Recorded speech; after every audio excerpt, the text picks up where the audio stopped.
The Taylor family moves into an old house on the outskirts of Greenville. The house is located in a remote area, far from neighbors, and at first it seemed like a quiet place to live. However, there were strange looks from the neighbors when they discovered that the Taylors had moved into house number 22 inches. Some simply gave cautious smiles and said, "You won't stay here for long." As the days passed, the family began to notice strange noises coming from different parts of the house, such as doors suddenly opening and closing on their own, and lights flickering without any apparent reason. One night, when Tom, the father, went to check the source of the noises, he felt an eerie presence in the air, but found nothing tangible to explain the strange occurrences. Kathy, the mother, started noticing that objects in the house were moving in an unusual way, including an old saw that had been stored in the basement. One night, the saw disappeared without anyone touching it. The family searched everywhere, but the saw was completely gone, heightening their sense of unease. While Natalie, the young daughter, was playing in her room, she suddenly felt an unnatural movement in the air. She opened the door to find the missing saw covered in blood. What was even more terrifying was the trail of blood on the floor leading to her bedroom, making everyone feel that something dark lurked within the house. One night, as the family slept, Tom heard heavy footsteps on the stairs. When he went up to check, he found Natalie's door wide open. Inside, he discovered her lifeless body on the floor, torn apart by a sharp saw. Tom was unable to comprehend what had happened. There were no traces of an intruder. After discovering the crime, Tom and Kathy began hearing strange whispers echoing through the house. Unintelligible voices seemed to approach and retreat, as if something was watching them. At that moment, they realized that a dark force was following them. The police arrived at the house to investigate the murder. However, the detectives were unable to find any evidence that could help them identify the killer. All the doors had been tightly locked, and the only traces left behind were scattered bloodstains throughout the house. But the missing saw was nowhere to be found. As Kathy was tidying up the house, she discovered a chilling message written on the kitchen wall. "Don't think you're safe." This message made the family feel that the crime was not just a random act, but a warning that something evil was hiding in this house, perhaps a malevolent spirit or a deadly entity. One night, as everyone slept, they heard strange noises coming from the upper floor. When Tom went to check, he found that Kathy had been killed in the same gruesome way as Natalie. Blood was spilling from her body, covering the floor. Despite the horrific nature of the crime, detectives could find no evidence linking it to a murderer. When the investigators arrived at the crime scene, they discovered that the saw used in the second murder was also missing. However, they found more bloodstains in the basement, and what puzzled them most was the eerie realization that the killer might have vanished into the very walls of the house. The night after the murder, Tom decided to investigate the house further. While exploring the basement, he discovered an old soot-covered wall. When he moved it, he found a small opening filled with ashes and ancient papers. It seemed as though something sinister was lurking behind the wall, and inexplicable sounds echoed from within. At night, Tom began to notice shadows moving behind the closed windows. The figures shifted quickly and then disappeared. When he tried to investigate, He found the windows tightly shut with no signs of anyone else being there. He started to believe that the house was inhabited by something dark. Something that was not human. On a stormy night, as Tom moved through the rooms, he felt a heavy presence approaching him. When he looked down the stairs, he saw a dark figure moving toward the kitchen. But as he stepped closer, the figure vanished into thin air, leaving behind a faint scream. Tom began to realize that the house held a terrible secret. Suddenly, the entire house began to shake, and the lights flickered uncontrollably. Disturbing noises filled the air, and an eerie commotion erupted from within the walls. Without warning, Tom felt something massive approaching him at an alarming speed. The sound of a sharp saw echoed through every corner of the house, forcing him to flee with his family, leaving all their belongings behind. After Tom and his family fled, many people attempted to buy the house, but all left within weeks. One day, a new resident moved in, only to leave after just a month. Before departing, he left a chilling message on the wall.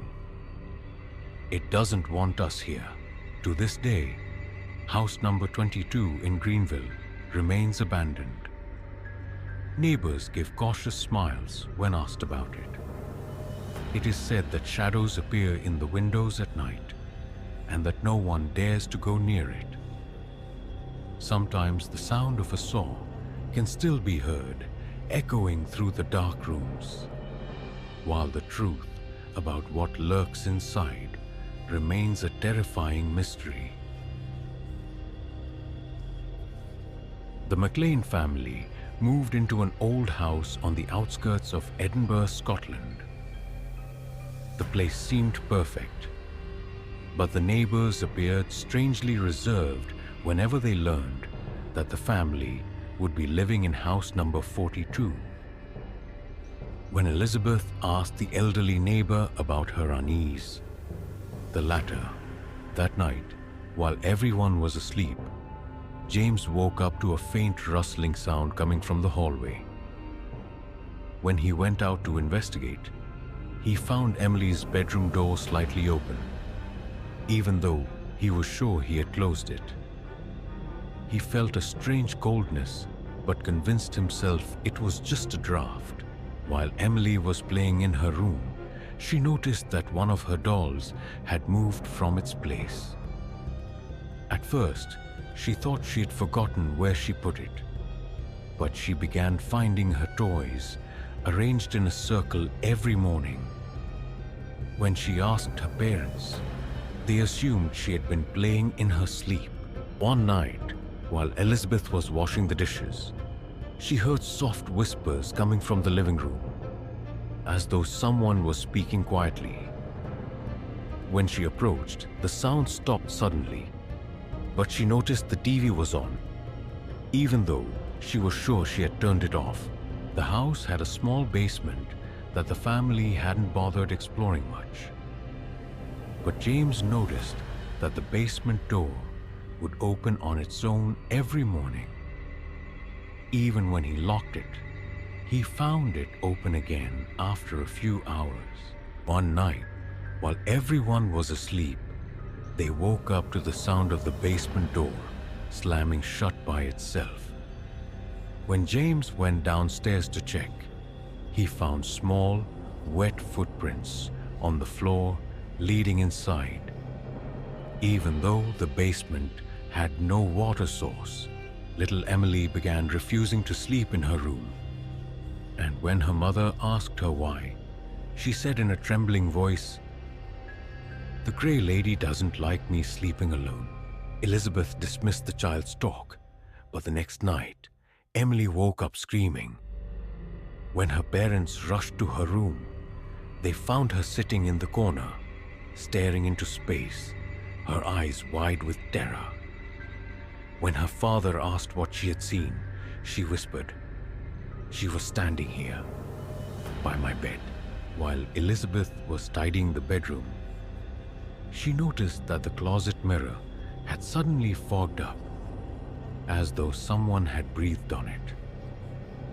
When she wiped it, a carving appeared on the wall behind her, as if scratched with sharp nails.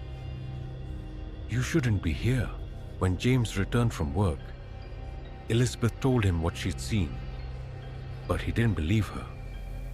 However, that night, he woke up suddenly to find all the doors in the house wide open, even the basement door.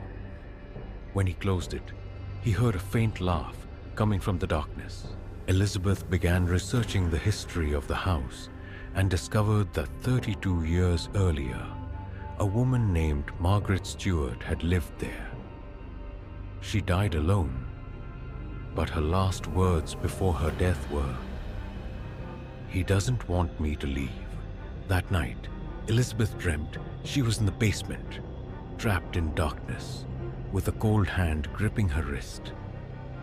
She woke up panting, but she found a red mark on her arm, as though someone had truly grabbed her. At midnight, the family woke up to the sound of a sharp scream coming from upstairs. They ran to Emily's room, but when they opened the door, they found that the furniture had moved, and the curtains were fluttering as though a storm was hitting the room, even though the windows were closed. Suddenly, loud knocks began coming from all the walls, and the lights started flashing wildly. When James looked down the hallway, he saw a tall grey figure standing at the end, faceless but with dark eyes staring at him. At that point, they had no choice but to flee the house, leaving all their belongings behind. Weeks later, someone new bought the house, but they left after just 1 month. They left behind a short message written on the wall. "He doesn't want us here." Today, house number 42 still stands abandoned. Neighbors say they see lights flickering in the upper floor at night and shadows moving behind the windows. Some swear they've heard faint laughter coming from inside, even though the house is completely empty. Was the Grey Lady just a victim? Or is there something more sinister lurking in the house? No one knows the truth, but the house still waits for its new occupants. Oh no, dead. I finally felt like I was starting my new life. The apartment was small, but perfect, on the 16th floor in the Montmartre district of Paris. Everything was new, from the furniture to the windows that overlooked the city. I sat on the couch, lost in the thought that nothing could ruin this peace I had been searching for so long. But that night, the atmosphere was strange. At 2 a.m., as I was reading in bed, I heard that strange sound. It was a crackling sound coming from behind the door. Light footsteps followed by faint whispers.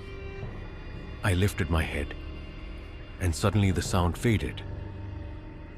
I thought I was imagining it, but the feeling of unease started to creep in. I got up from my bed and slowly walked toward the door. Everything was so quiet, but from that moment on, things began to change. At that moment, I couldn't shake the feeling that I was being watched. Everything in the apartment felt strange. As I stood in the kitchen, I suddenly felt like I wasn't alone. I turned around, but everything was as it was. But there was something odd. The small cabinet in the kitchen was open. It hadn't been like that before. Had someone been here? I quickly closed the cabinet and headed toward the apartment door. But in that moment, I felt something, a heavy breath behind the door. I looked through the peephole. There was a person standing there, wearing a black coat. I couldn't see his face clearly, but I felt something strange. At that moment, a voice whispered from behind the door, "Emily." Fear struck me. I was about to run, but I felt trapped in a dark place. I slowly stepped back, my heart pounding. Then, the sound returned, this time clearer and closer. I gripped the door handle, trying to steady myself, but I knew I was in danger. It was clear now the sound was coming from behind the door. It was as if someone was standing there, breathing heavily and slowly. Then the whispers came again, in a deep voice saying, "Emily." But I couldn't move my feet. I was stuck in that terrifying place. I moved slowly toward the door, placing my eye on the peephole. There was a man, tall, wearing a black coat, his head lowered. I couldn't see his face, but I felt something strange, as if he was watching me, staring into my eyes through that small hole. My heart jumped in my chest. I felt trapped. As I watched through the peephole, the man slowly lifted his head, as if we were communicating through that tiny hole. And at that moment, he spoke clearly. He whispered my name, "Emily." I stepped back quickly, feeling fear creeping into my body. How did he know my name? Who was this person? I gripped the door handle, but hesitated to open it. In that moment, I heard the sound. He was trying to open the door. I quickly locked myself in the room and tried to call the police, but the signal was completely lost. I could hear footsteps behind the door. Then it suddenly stopped. He was standing there. I couldn't move a muscle. I could only listen to everything with my wide eyes. The footsteps stopped suddenly. It was deadly silence. But the voice came again. In that quiet moment, it whispered to me, "Emily." After minutes of total silence, I finally managed to call the police.